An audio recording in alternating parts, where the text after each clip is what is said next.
والسلام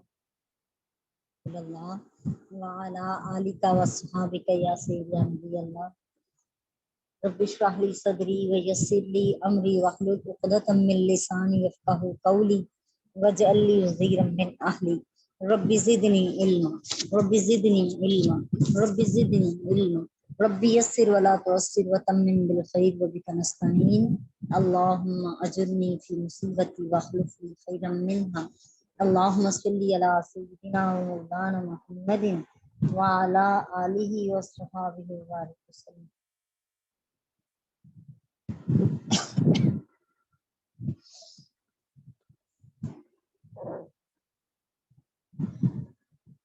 آج الحمدللہ ہم نے سورہ نساء سٹارٹ کرنی ہے اور آج کے دن سورہ نساء کا تعارف بیان کریں گے اور اس کے بعد دیکھتے ہیں اگر کچھ ٹائم بچا تو سٹارٹنگ ہو جائے گی ورنہ کل سے سٹارٹ ہوگی وہ ٹائم. اعوذ باللہ من الشیطان الرجیم بسم اللہ الرحمن الرحیم.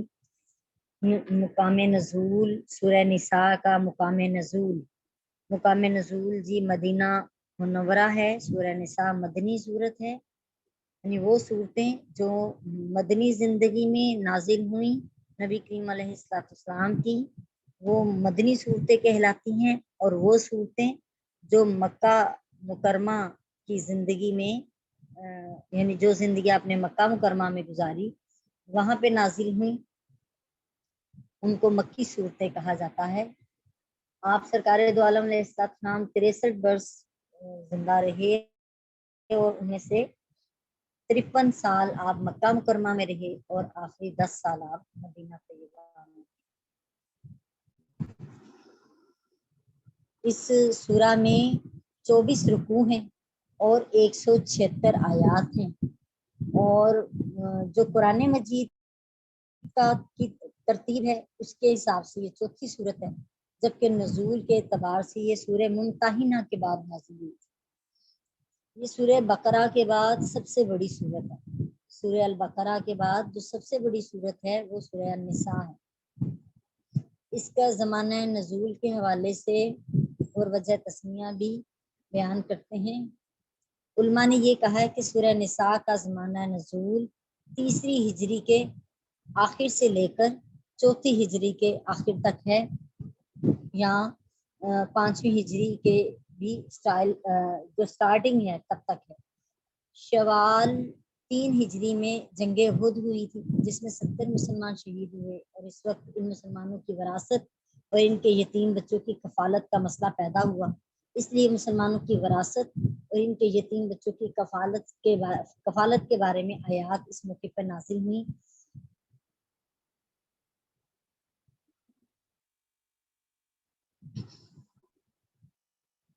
نماز خوف کے حوالے سے بھی اس میں آیات نازل ہوئیں، جو کہ نماز خوف غزوہ ذات الرقاع اس میں پڑھی گئی تھی، اور یہ غزوہ 4 ہجری کو پیش آیا تھا. اور یعنی یہ جنگ جو تھی اور اس میں نماز خوف پڑھی گئی تھی، اس کے حوالے سے بھی قرآن پاک میں اس میں آیات آئیں. اور امام بخاری اس حوالے سے بیان کرتے ہیں کہ حضرت عائشہ صدیقہ رضی اللہ تعالی عنہا سے روایت ہے، سورہ بقرہ اور سورہ نساء جب نازل ہوئی تو میں حضور صلی اللہ علیہ وآلہ وسلم کے پاس ہی تھی. اس صورت میں عورت کے احکام بکثرت بیان کیے گئے ہیں، اس وجہ سے اس صورت کا نام سورہ نساء رکھا گیا ہے. اس کی وجہ تسمیہ ہم نے بیان کر دیا ہے جی. اس صورت میں عورت کے کیونکہ احکام کثرت سے بیان ہوئے ہیں اس لیے اس صورت کا نام سورہ نساء ہے. اور نبی کریم علیہ السلام نے حکم بھی دیا ہے کہ اپنی خواتین کو سورہ نساء کی تعلیم دو اور سورہ نور کی تعلیم دو.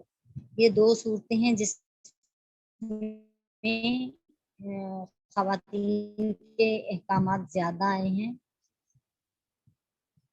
امام احمد امام حاکم حضرت عائشہ صدیقہ رضی اللہ تعالیٰ عنہ سے روایت کیا ہے کہ جس نے 7 بڑی صورتوں کو یاد کر لیا وہ بہت بڑا عالم ہے. اور ان میں سے ان 7 صورتوں میں سے ایک صورت سورہ نساء بھی ہے جو بڑی صورتوں میں شمار ہوتی ہے. نبی کریم علیہ السلام یہ قرآن مجید کی جو پہلی 7 بڑی صورتیں ہیں، ان میں سورہ البقرہ، نمبر 2 پہ سورہ آل عمران، نمبر 3 سورہ نساء، نمبر 4 المائدہ، نمبر 5 الانعام، سورہ اعراف نمبر 6 اور نمبر 7 پہ سورہ انفال۔ یہ 7 بڑی صورتیں ہیں جو کہ بیان ہوئی ہیں اور جن کے یاد کرنے پر اس کو عالم قرار دیا جا رہا ہے۔ یاد کرنے سے مراد اس کے معنی مفہوم کو بھی سمجھنا ہے۔ اور جن صورتوں میں 100 سے یا اس سے زیادہ آیتیں ہوں،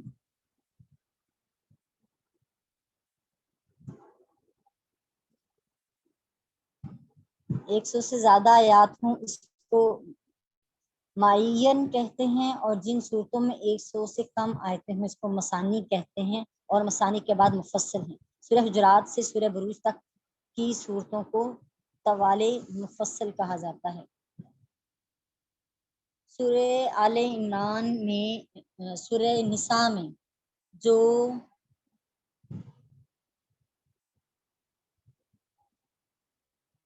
مضامین ڈسکس ہوئے ہیں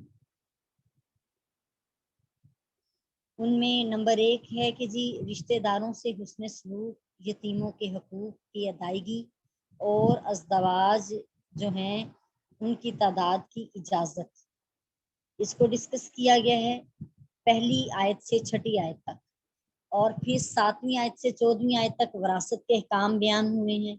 پھر آیت نمبر 15 سے 18 تک معاشرے سے فحاشی اور بے حیائی ختم کرنے کے ابتدائی احکامات۔ آیت نمبر 19 سے 25 تک میں بیان ہے کہ کن عورتوں سے نکاح کرنا جائز ہے اور کن سے ناجائز ہے۔ سورہ نساء کی آیت نمبر 26 سے 31 تک بیان ہوا کہ اعمال صالح اور توبہ کی تلقین کی گئی، اور مسلمانوں کا مال ناحق کھانے اور مسلمانوں کو قتل کرنے کی ممانعت کی گئی۔ سورہ 32 سے، سورہ نساء کی آیت نمبر 32 سے 40 تک عائلی زندگی اور معاشرتی احکام، والدین اور رشتہ داروں سے حسن سلوک کا بیان، اور اس کے علاوہ بخل یعنی کنجوسی کی مذمت بھی کی گئی۔ سورہ النساء کی آیت نمبر 41 سے 59 تک ایمان اور اعمال صالح کی نصیحت، یہود کی شرارتوں کا رد، اور مسلمانوں کو یہود سے باخبر کرنا، یہ سارا کچھ اس میں ڈسکس کیا گیا۔ سورہ النساء کی آیت نمبر 60 سے 126 تک منافقوں کو سرزنش کی گئی، جہاد کی تلقین کی گئی مسلمانوں کو، دارالحرب میں گھیرے ہوئے مسلمانوں کے بارے میں احکام بیان ہوئے، مسلمانوں کو منافقوں سے متنبع کیا گیا۔ آیت نمبر 127 سے 176 تک یتیموں سے متعلقہ احکام کی تفصیل بیان کی گئی، منافقوں کی جو روش تھی ان سے مسلمانوں کو نصیحت دی گئی کہ ان سے وہ بچ کے رہیں۔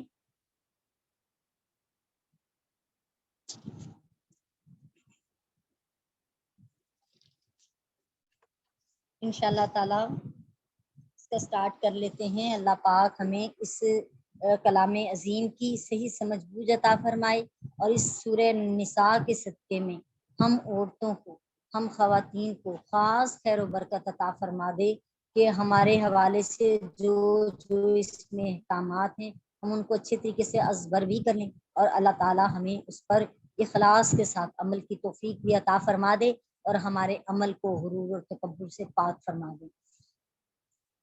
بسم اللہ الرحمن الرحیم۔ بی کا مطلب ساتھ، اسم نام اللہ کے نام کے ساتھ آغاز کرتی ہوں یا شروع کرتی ہوں۔ الرحمن الرحیم، جو بہت ہی مہربان اور ہمیشہ ہمیشہ رحم فرمانے والا ہے۔ یا ایھا الناس اتقوا ربکم الذی خلقکم من نفس واحدۃ وخلق منها زوجها وبث منهما رجالا كثيرا ونساء واتقوا الله الذي تساءلون به والارحام ان الله كان عليكم رقيبا۔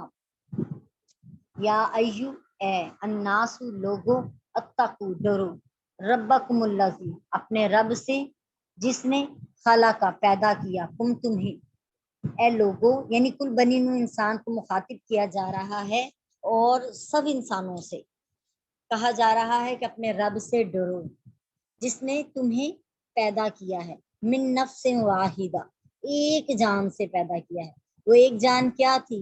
حضرت آدم علیہ السلام کو مٹی سے پیدا کیا گیا، اور آپ نے حکم کن فرمایا اللہ تعالیٰ نے، تو حکم کن پر آپ جو ہیں آپ کو انسان بنا دیا گیا، جسم میں روح پھونک دی گئی، ڈال دی گئی، اور ان سے ان کی بائیں پسلی سے، بائیں پسلی کو توڑ کر حضرت اماں ہوا کو بنایا، یعنی بالغ آپ پیدا ہوئیں، اور اس طرح جو پہلا انسان، پہلا مرد اور پہلی عورت تھی، وہ بغیر کسی ماں یا باپ سے پیدا کیے گئے، اور سب سے پہلے آدم علیہ السلام پیدا ہوئے، اور آدم علیہ السلام سے پھر پہلی خاتون، اور اس کے بعد پھر اس خاتون سے پھر یہ دنیا بنائی گئی، پیدا کی گئی، آگے سے جتنی بھی آگے اولاد پیدا ہوتی ہے وہ خواتین سے پیدا ہوتی ہیں۔ تو اللہ پاک فرما رہے ہیں کہ میں نے تم سب کو ایک جان سے پیدا کیا ہے، وَخَلَقَ مِنْهَا زَوْجَهَا وَبَثَّ مِنْهُمَا رِجَالًا كَثِيرًا، اور اسی سے اس کا جوڑا پیدا کیا، یعنی اسی ایک جان سے اس کا جوڑا پیدا کیا، وَبَثَّ مِنْهُمَا، اور پھر اس سے ان دونوں سے پھیلائے، رجالن کثیرا و نساء، بہت سے مرد بھی پھیلا دیے اور بہت سی عورتیں بھی پیدا کر دی۔ واتقوا اللہ، اور اللہ سے ڈرو، الذی تساءلون، اس ذات سے،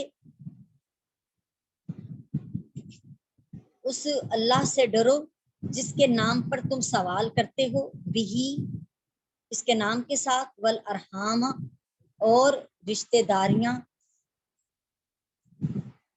اور رشتہ داروں سے، قطع تلق کرنے سے، قطع تعلقی کرنے سے ڈرو۔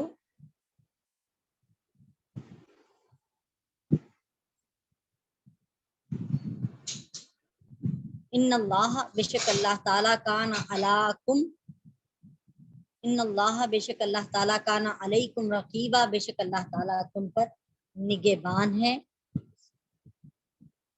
اس صورت میں اللہ تعالیٰ نے بیویوں، بچوں، یتیموں اور رشتہ داروں سے حسن سلوک کرنے، ان پر شفقت کرنے، ان کے حقوق ادا کرنے کا حکم دیا ہے، یتیموں کے مال کی حفاظت اور وراثت کا حکم دیا ہے، طہارت حاصل کرنے، نماز پڑھنے اور مشرکین سے جہاد کرنے کا حکم دیا ہے، اور ان تمام احکام پر عمل صرف خوف خدا سے ہی ہو سکتا ہے، اس لیے اس صورت کے شروع میں ہی فرما دیا، اے لوگوں اپنے رب سے ڈرو۔ اس کے بعد فرمایا جس نے تم کو ایک شخص سے پیدا کیا، اس میں یہ تنبیہ ہے کہ تمہیں عدم سے وجود میں لانے والا اور تمہارا خالق اور مالک صرف اللہ کی ذات ہے، اور تم اس کی مملوک ہو، اور مملوک پر حق ہے کہ وہ اپنے مالک کی اطاعت کرے، اس وجہ سے تم بھی اللہ کے احکام کی اطاعت کرو۔ نیز تمام احکام کا دار و مدار دو چیزوں پر ہے، خالق کی عظمت پر اور مخلوق پر شفقت۔ سو پہلے اللہ سے ڈرنے کا حکم دیا گیا، پھر رشتہ داروں کے ساتھ حسن سلوک کرنے اور ان سے قطع تلقی کرنے سے منع فرما دیا گیا۔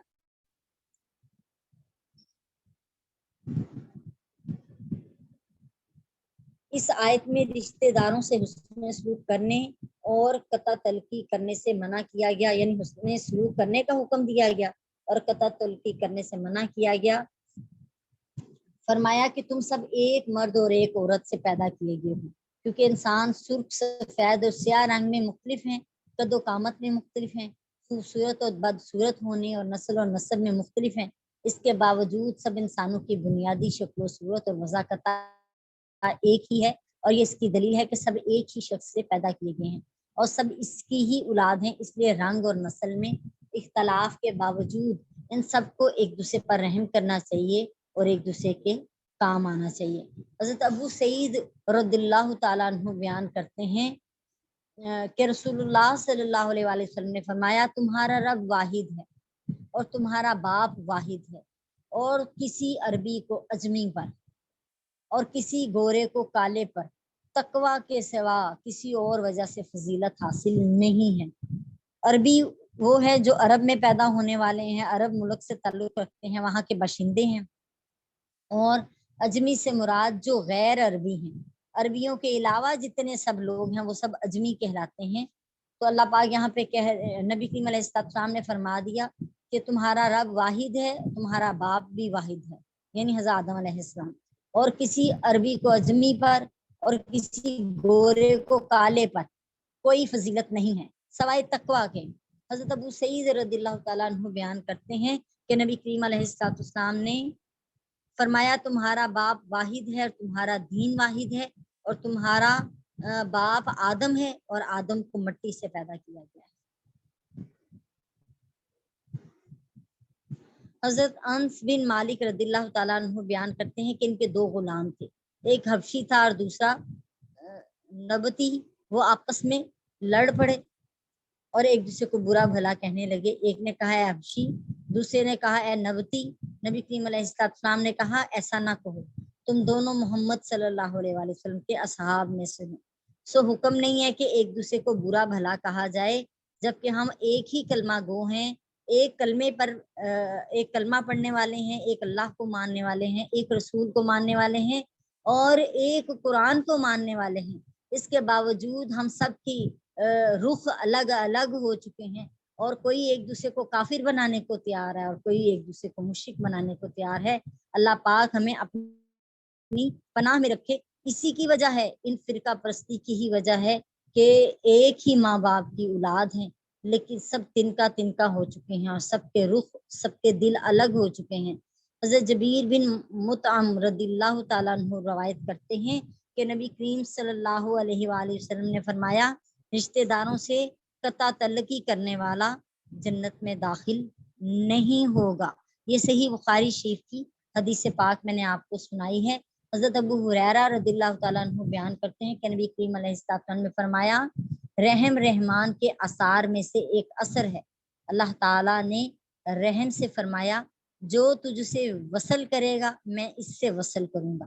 وصل ملاقات کو کہتے ہیں، ملاپ کو کہتے ہیں، یعنی جو تجھ کو اختیار کر لے گا، یعنی لوگوں سے معاملات کرنے میں رحم کا معاملہ کرے گا، خود رحم کر کے دکھائے گا۔ تو اللہ پاک کہتے ہیں میں بھی اس پر رحم کروں گا، اور جو تجھ کو قطع کرے گا، جو دوسرے پہ رحم نہیں کرے گا، میں بھی پھر اس کو قطع کروں گا، یعنی اللہ بھی اس پر رحم نہیں فرمائے گا۔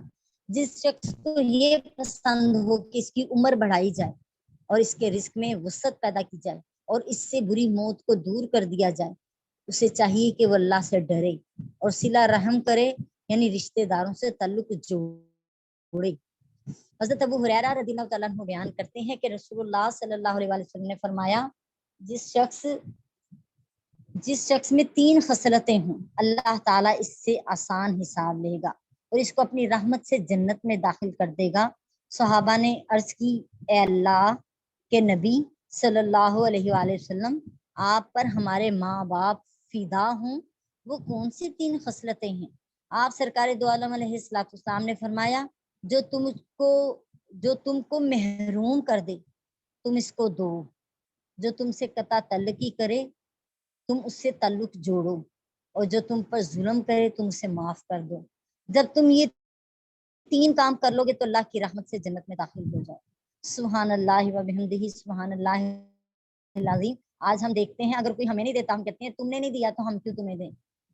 اسی طرح کوئی ہمارا اپنا بہن بھائی رشتہ دار ہمارے ساتھ معاملے میں کوئی زیادتی کرتا ہے تو ہم فوراً اس سے قطع تعلقی کرنے کو تیار ہو جاتے ہیں اور ہم کہتے ہیں ہم تم سے الگ ہی ٹھیک ہیں، تم سے مل کر کیا کرنا ہے ہمیں۔